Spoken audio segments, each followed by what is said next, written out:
एक गुरु का एक शिष्य अपने गुरु की तरह बनना चाहता था।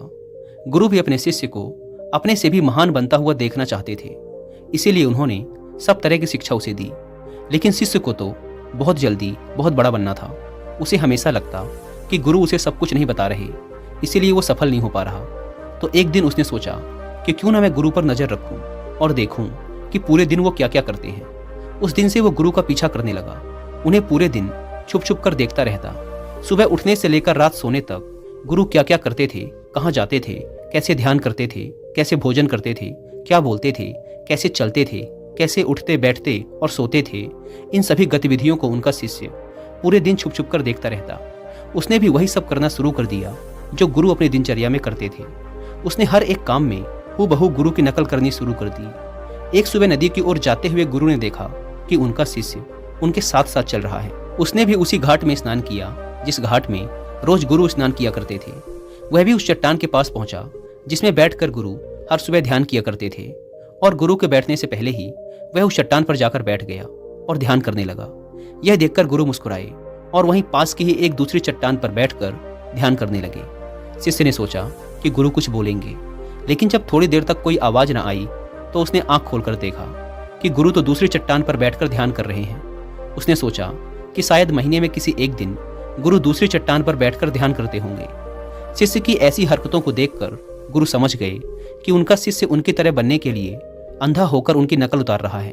इसीलिए गुरु एक दिन एक पेड़ की डाल पर बैठकर सो गए। शिष्य ने सोचा कि शायद रात में पेड़ की डाल पर बैठकर सोने से कोई प्रभाव पड़ता होगा, इसीलिए वो भी उसी पेड़ की दूसरी डाल पर जाकर सो गया। रात में कुछ गिरने की आवाज आई। आवाज सुनकर गुरु की आंखें खुली तो देखा कि शिष्य पेड़ से नीचे गिर पड़ा है और चिल्ला रहा है। गुरु ने जाकर शिष्य को उठाया और कहा कि जब जब भी तुम बिना सोचे समझे किसी दूसरे के रास्ते पर चलोगे या उसकी नकल करने की कोशिश करोगे, तब तब तुम ऐसे ही गिरोगे जैसे आज गिरे हो। शिष्य ने कहा, गुरुदेव, मैं तो सिर्फ आपकी तरह बनने का प्रयास कर रहा था। गुरु ने कहा, अगर तुम बंदर की तरह नकल करने लगोगे तो हो सकता है कि बहुत प्रयास करने के बाद उस काम को करने लगो जैसे बंदर करते हैं। पर क्या इंसान होने के बावजूद बंदर होना उचित होगा? शिष्य ने कहा, नहीं गुरुदेव, इंसान बनना ही ज्यादा उचित है। शिष्य ने कहा, लेकिन गुरुदेव, मैं अपने मकसद में कैसे कामयाब हो सकता हूँ? कैसे खुद को जान सकता हूँ, पहचान सकता हूँ? मैं तो बस यह जानने का प्रयास कर रहा था कि दिन भर आप क्या करते हैं। शायद उससे मुझे मेरे प्रश्नों का उत्तर मिल जाए, एक नया रास्ता दिख जाए। गुरु ने कहा, जिस प्रकार शरीर को चलाने के लिए भोजन की आवश्यकता होती है, भोजन अगर शुद्ध और पौष्टिक है तो शरीर भी शुद्ध और ऊर्जावान बनेगा। शरीर को आसानी से बीमारियां नहीं घेरेंगी और वह मजबूत व स्वस्थ होगा। फिर हम जैसा चाहें शरीर से वैसा काम करवा सकते हैं। लेकिन अगर तुम सड़ा गला और बासी खाना खाओगे तो तुम्हारे शरीर के साथ क्या होगा? शिष्य ने कहा, हमारा शरीर बीमार पड़ जाएगा और कमजोर हो जाएगा। गुरु ने कहा, ठीक इसी प्रकार हमारे मन की भी शक्ति होती है, और इसमें इतनी शक्ति होती है कि इससे कुछ भी किया जा सकता है, कुछ भी बना जा सकता है, अपने आप को जाना जा सकता है, पहचाना जा सकता है। लेकिन इस मन की शक्ति को नापा नहीं जा सकता, तौला नहीं जा सकता। शिष्य ने कहा, गुरुदेव, आप तो इतने बड़े ध्यानी हैं, ज्ञानी हैं, इसीलिए आपके पास मन की शक्तियां हैं जिनका उपयोग भी आप कर सकते हैं। लेकिन अगर हम करने का प्रयास करें तो कुछ भी नहीं होता। गुरु ने कहा, शक्ति तो तुम्हारे पास भी उतनी ही है जितनी मेरे पास या किसी और के पास है। शिष्य ने कहा, तो गुरुदेव, फिर हम सभी लोग कामयाब क्यों नहीं होते? हमारे जैसे बहुत से लोग हमेशा सफल होते रहते हैं। आखिर ऐसा क्यों होता है गुरुदेव? गुरु ने कहा, क्योंकि मन की शक्तियों का लोग सही तरीके से उपयोग नहीं कर पाते, बल्कि मन की शक्तियाँ उनका उपयोग कर लेती हैं। जो मन की शक्तियों को समझ गया वो ज्ञानी बन गया। जिसने अपने मन की शक्तियों को एकाग्र करना सीख लिया उसका जीवन आसान हो जाता है। फिर वह अपने जीवन में जो भी चाहता है उसे हासिल कर लेता है। दोस्तों, मैं यहाँ आपको कुकू एफएम पर एक ऑडियो बुक रिकमेंड करूंगा जिसका नाम है मन के रहस्य। 3 बातें जो मैंने इस ऑडियो बुक से सीखी हैं।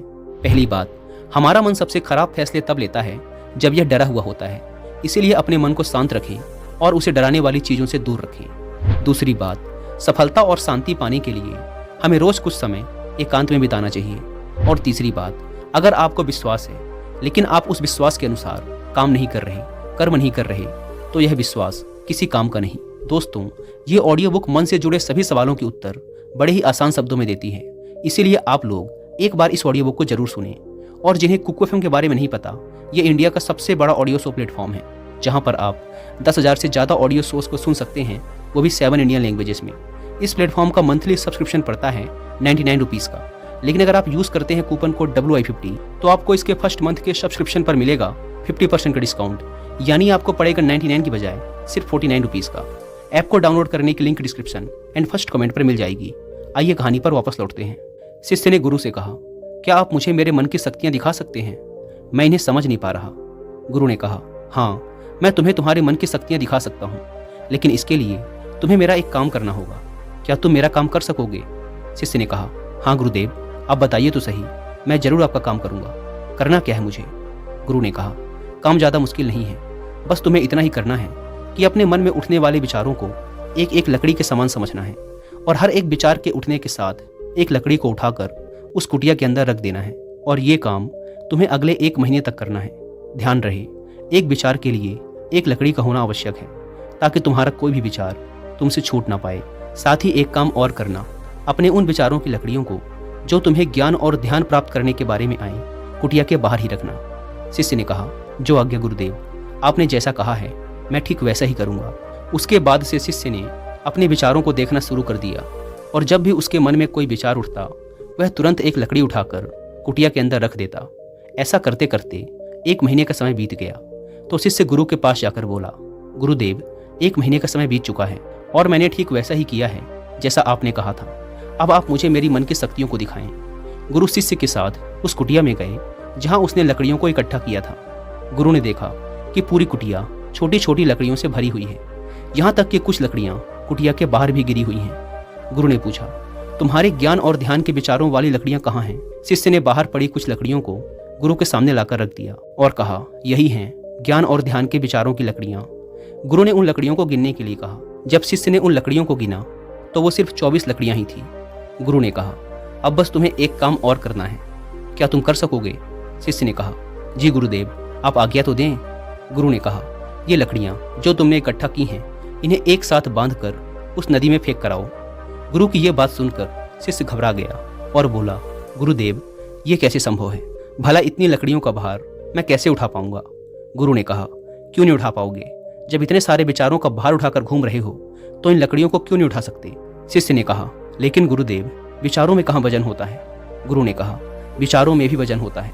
देखो, तुम्हारे फालतू के विचारों के बोझ तले तुम्हारे काम के विचार, ज्ञान और ध्यान के विचार कितने से हैं? तुमने अपने मन की सारी शक्तियाँ इन बेकार के विचारों में लगा रखी हैं जो इस कुटिया में भरी पड़ी हैं, और सिर्फ 24 लकड़ियों के सहारे ही तुम ध्यान और ज्ञान को प्राप्त करना चाहते हो। शिष्य को अपनी गलती का आभास हुआ। उसने कहा, आप ठीक कह रहे हैं गुरुदेव, लेकिन अब मुझे करना क्या है? गुरु ने कहा, अगर तुम अपने ज्ञान और ध्यान की तरफ बढ़ना चाहते हो, अगर यही तुम्हारा लक्ष्य है, तो इन फालतू के विचारों को नदी में बहा दो। शिष्य ने कहा, लेकिन गुरुदेव, इतनी सारी लकड़ियों को एक साथ मैं अपने सर पे नहीं उठा पाऊंगा। गुरु ने मुस्कुराते हुए कहा, तो एक एक करके फेंक दो।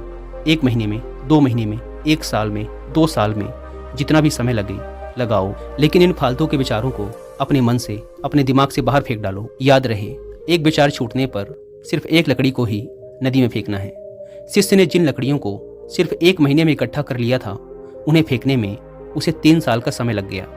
एक विचार के छूटने पर वह एक लकड़ी को नदी में फेंक देता और अब उसके पास ध्यान और ज्ञान के विचारों वाली सिर्फ 24 लकड़ियां ही शेष रह गई थी।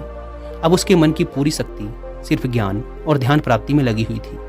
कोई भी बेकार का विचार उसके मन में शेष नहीं बचा था। एक दिन ध्यान करते हुए अचानक वह उठा और गुरु के पास जाकर बोला, गुरुदेव, ऐसा लग रहा है जैसे मैं कहीं अटक गया हूँ और अब मैं आगे नहीं बढ़ पा रहा हूँ। गुरु ने कहा, अब उन 24 लकड़ियों को छोड़ने का समय आ गया है, छोड़ दो उन्हें। शिष्य ने उन 24 लकड़ियों को छोड़ने में 1 साल का समय लगा दिया और जब उसने आखिरी लकड़ी को नदी पर छोड़ा तो वह वहीं पर बैठ गया और बैठा ही रहा। सुबह से शाम हो गई तो गुरु उसे ढूंढते हुए नदी पर आए। शिष्य की आंखों में देखते ही गुरु समझ गए कि वह संपूर्ण शांति में खेल रहा है। शिष्य ने गुरु की तरफ देखा, लेकिन किसी ने कुछ नहीं बोला और दोनों एक दूसरे की तरफ देखते हुए चुपचाप वहां से चले गए। दोस्तों, हमारी शक्ति लाखों करोड़ों विचारों के रूप में बिखरी पड़ी है। इसमें से कुछ अच्छे विचार हैं और कुछ बुरे। हमें बस अपने अच्छे विचारों को पकड़ना है